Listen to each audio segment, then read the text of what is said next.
นี่คือศึกเดือดระหว่างเมืองลาวกับ LK ทุกคนและนี่ก็คือมีคนลงมาเล่นน้ำเฮาก็คือโนหนึ่งนาคำจวงลงมาทุกคนหมายความว่ายังไงโนหนึ่งนาคำจวงคือแบบตึงสุดตึงจัดนะฮะคนดูคือแบบที่พบอกนาคำจวงบบีไพไหวมันนะและในคลิปนี้และบักเป็ดน้อยก็มาทุกคนบักเป็ดน้อยดราซาตึงยังไงโนหนึ่งนาคำจวงทุกคนและโนหนึ่งนาคำจวงใส่สุดโอเปอร์แมทอันนี้เมืองลาว FF ทุกคนนี่คือเมืองลาว FF และนี่คือโนหนึ่งนาคำจวงโอ้โหสเต็ปแล้วก็คือ RQ ยิงไป1หัวและโนหนึ่งนาคำจวงยิงจังหวะนี้ RQ น็อกไปโอ้โหจังหวะนี้โอ้โหน็อกเมิดเมืองลาวเหลือ2 LK เหลือ2ทุกคนและมาต่อในสเต็ปนี้และเป็ดน้อยว่ายังไงเป็ดน้อยจะไหวหรือบอเป็ดน้อยใช้ข้างใช้ดาวนะทุกคนสเต็ปเป็ดน้อยนี่แบบว่าโคตรตึงโคตรก้อนและโนหนึ่งนะครับจวงพันยาอยู่โนหนึ่งนะครับจวงจะรอดหรือเปล่าโนหนึ่งนะครับจวงใส่วิ่งมาแบบนี้อัดมาบอถึกโอ้โหโคตรตึงนะบอกเลยว่าคนนี้โคตรตึงตบมาหลายๆแค่ละโนหนึ่งนะครับจวงเรียบร้อยนะครับเป็นน้อยโดนยิงหัวเรียบร้อยไป LK ชนะไปเกมที่1นะฮะมาต่อในเกม 1-0 และ LK มาต่อในเกมนี้เป็ดน้อยจับภาพเบิ้งข้างหน้าของเป็ดน้อยสุดใส่สุดลายเสือเป็ดน้อยยังไงเป็ดน้อยพยายามจะงัดหัวทุกคนเป็ดน้อยพยายามจะงัดหัวแต่มันงัดบอลขึ้นทนะและเป็ดน้อยช็อตนี้บอลถือโอ้โหจับเบิ้งข้างหน้าของโนหนึ่งนะครับจวงของเขาโนหนึ่งนะครับจวงต้องได้พันยาและเป็ดน้อยราชาตึงเป็ดน้อยราชาตึงของเรานะฮะยิงหัวบอลถือเป็ดน้อยงัดช็อตนี้โอ้โหบักเป็ดน้อยนี่มันโคตรเอามาแบบนี้โอ้โหบักเป็ดน้อยน็อกและเมืองลาว FF ปัดไป1หัวโนหนึ่งนาคำจวงก็น็อกเหมือนกันทุกคนโอ้โหจับภาพเบิ้งทางด้านของ RQ ว่าจังได RQ น็อกไปเรียบร้อยเหลือแต่เมืองลาว FF ไหววะเมืองลาว FF ฉีมือไม่ธรรมดาราชาเลยก็ว่าได้เอามาแบบนี้จังหวะเอามาหัวเม็ดเดียวเรียบร้อย LK ชนะไป2-0แล้วก็แบบมีการแบบเอกลักษณ์ของแคนและจังหวะนี้เป็นทางด้านของเมืองลาวชนะไปทุกคนยังบ่ทันเบิ่งซ้ำเมืองลาวชนะไป1-0แล้วโอ้โหมาเบิ่งจังหวะนี้บักเป็ดไฟแรงบักเป็ดน้อยนั่นแหละและเป็นกระทั่งของนัวหนึ่งนะครับจวงปัดหัวไปก่อนโอ้โหยิง LK ล้มไป1จังหวะนี้ว่ายังไงว่าจังใดนัวหนึ่งนะครับจวงแลนมาหาจังหวะหามุมจับภาพเบิ่งไผ่ดีวะนัวหนึ่งนะครับจวงปัดช็อตนี้มีทื่อปัดอีกน็อกเรียบร้อยเฮ้ยเก็บไป2คิวแล้วโนหนึ่งนะคำจวงว่าจะได้เจอกับก้ามทองช็อตนี้โอ้โหโนหนึ่งนะคำจวงเจอกับก้ามทองโนหนึ่งนะคำจวงเจอกับก้ามทองทุกคนปัดช็อตนี้บอถึกโยกมาเลื่อนเหลือน้อยเดียว75โนหนึ่งนะคำจวงต้องได้พันยาทุกคนและ RQ น็อกไปบักเป็ดตายเป็ดน้อยตายและโอ้โหอัดตัวไปแบบเรียกให้มาซุปทุกคน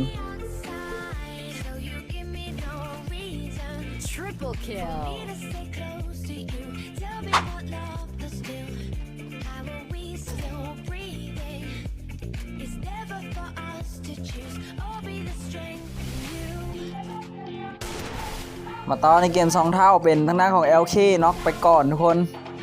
LKน็อกไปก่อนแล้วจังหวะนี้บักเป็ดงัดแบบนี้โอ้โหเป็ดให้มาซุปเลยทุกคนRQให้มาซุปเหมือนกัน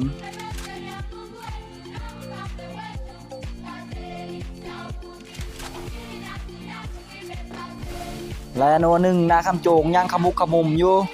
จังหวะนี้โนหนึ่งนาคำโจงงัดไปก่อนเลยแล้วปัดช็อตนี้บอถือโอ้บอลยังไม่ทันปัดแบบมันจะค้างๆเราคือแบบสัญญาณมันบอดีนะทุกคนโทรศัพท์มันจะแหลกน้อยนึงและโนหนึ่งนะครับจวงได้น็อกไปโอ้โหเหลือบักเป็ดน้อยแดงแป๊ดโอ้โหเป็ดน้อยแดงแป๊ดแต่เป็ดจังหวะนี้โอ้โหเป็ดบอลอดนะเข้ามาจังหวะนี้ เหลือเมืองลาวกับเป็ดน้อย FF เมืองลาวกับเป็ดน้อยเป็ดน้อยจะไหวบ่วะแบบนี้เป็ดน้อยก็บ่ไหวเป็ดน้อยว่ามันหลายเกินทุกคนและ FF เมืองลาวโยกมาคนจัง4-5 คน3 คนลุมจังหวะนี้เรียบร้อยเหลือนะ LK ได้3ไปแล้วทุกคนกลับมาเบิ้งทางด้านของRQ เมืองลาวและโนหนึ่งนะครับจวงปัดหัวไป1ทุกคนมันจะเกินโยกมาแบบนี้อันนี้คือเขาแบบยิงกันอยู่กลายวอลอยู่และเรียบร้อยหัวแตกโนหนึ่งนะครับจวงน็อกไปเลยได้4 คิวโนหนึ่งนะครับจวงนะและ RQ ของกูก็น็อกไปอีกโอ้โหมาเบิ้งบักเป็ดไฟแรงมานี้บักเป็ดน้อยนะเดี๋ยวเขาบอกให้ซุปนะบักเป็ดน้อยใส่ไปงัดหัวเลยและเป็ดซุปอยู่ตอนนี้เมืองลาว FF โยกมาใส่กันที่กลางสนามแต่หัวแตกเลยโอ้โหจังหวะนี้ว่าจังใดทุกคนบอกให้มาซุปเนาะแต่ก็บ่มีไผซุปเถื่อและ RQ เปิดน็อกไป1โอ้โหยิงหัวนะเมื่อกี้นะแบบมันดาเมจบ่ขึ้นเลยทุกคนนี่ซ้ำไปแล้วยิงหัวแต่จังหวะนี้ RQ หาเหลี่ยมหามุมและงัดตัวไปโยกมาแบบนี้งัดแดงและเป็นบักเป็ดน้อยที่เป็นคนยิงนะทุกคนและเป็ดน้อยโอ้โหถ้าเบิงชุดเจ้าถ้าเบิงช็อตนี้เป็ดน้อยตายวงนี่โคตรตึงRQได้เก็บสังหารไปทุกคนตอนนี้มาอยู่ในเกม 3-3 โอเคนะมาตอนในเกม 3-3 กันเลยทุกคนตัดภาพเบิ้งทางหน้าของโนหนึ่งนะครับจวงโนหนึ่งนะคำจวงว่าจังใดจังหวะนี้ต้องได้พันยาไปก่อนนะทุกคนไหวบ่ไหวอันนี้ต้องสู้ด้วยใจนักกีฬาทุกคน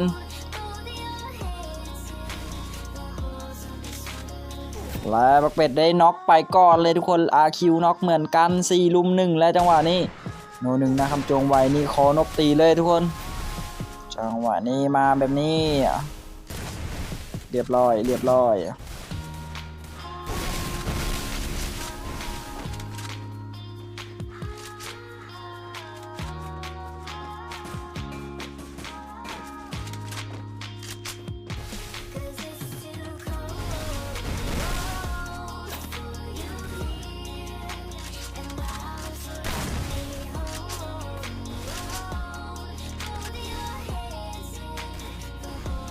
มาตอนในเกมที่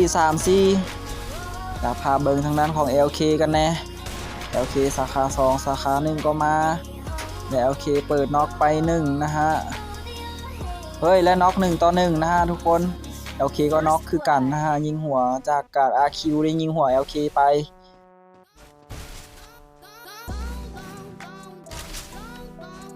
จังหวะนี้ LK กำลังปะทะกับเมืองลาว FF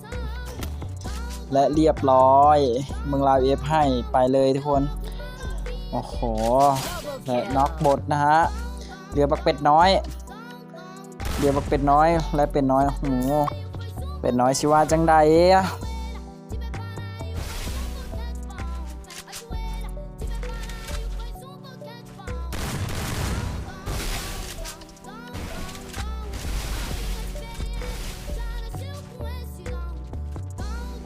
และจังหวะนี้บักเป็ดน้อยได้น็อกไปเหลือโนหนึ่งนะคำจวงคนเดียวและโนหนึ่งนะคำจวงปัดไปงัดหัวไปช็อตนี้โอ้โหโนหนึ่งนะคำจวงมาแรงจังหวะนี้ยิงหัวไปตอนนี้อยู่ที่5 หัวบักเป็ดน้อยได้6 หัว RQ ได้5 หัวและFF เมืองลาวได้2และจังหวะนี้มาปัดช็อตนี้เมืองลาวแต่บ่แม่นเมืองลาวโนหนึ่งนะคำจวงให้ไปเหลืออัดตัวไปทุกคนก็ชนะไปเป็นทีเรียบร้อยมาต่อในเกม 4-4 ทุกคนเท่ากันขึ้นมาเลยและจังหวะนี้จับภาพเบิ้งทางด้านของโนหนึ่งนะคำจวงมาจังหวะนี้และปาดบอลทึกและจังหวะนี้ให้หัวแดงแป๊ดโอ้โหโยกมางามแบบนี้โนหนึ่งนะคำจวงบอกว่าแบบมันก็ช่วยๆเลยดิและมาจังหวะนี้วิ่งหามุมหาศัตรูอยู่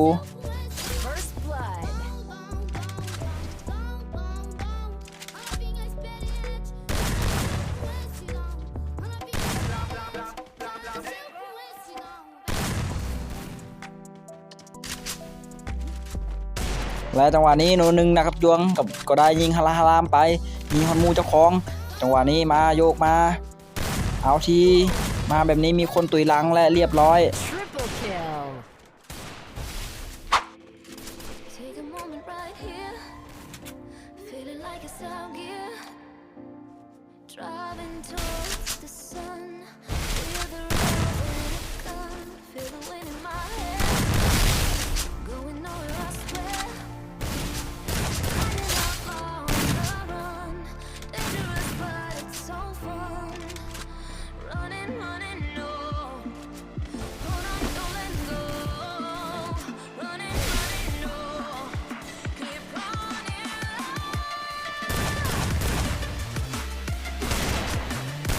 Double kill.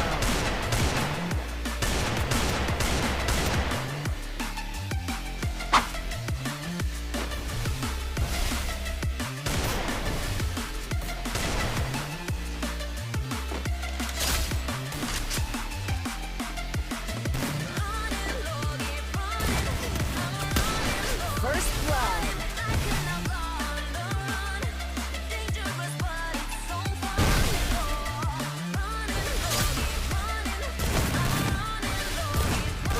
Double kill.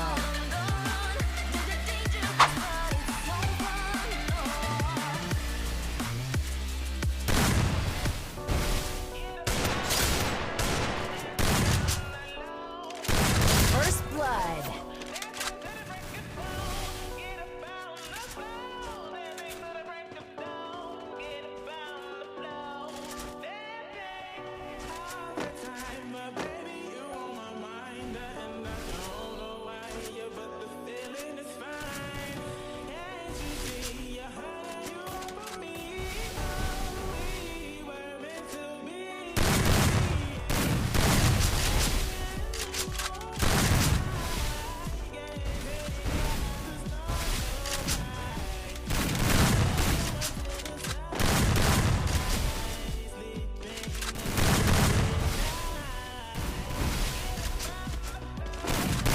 Double kill.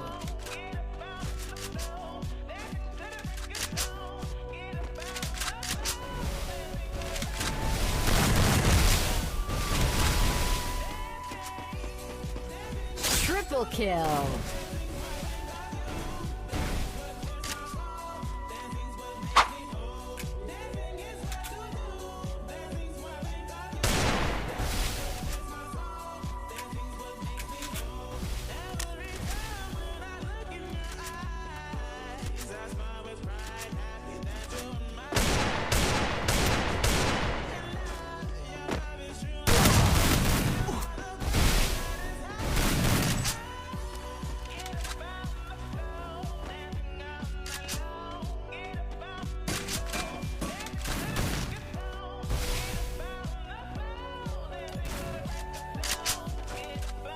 First blood.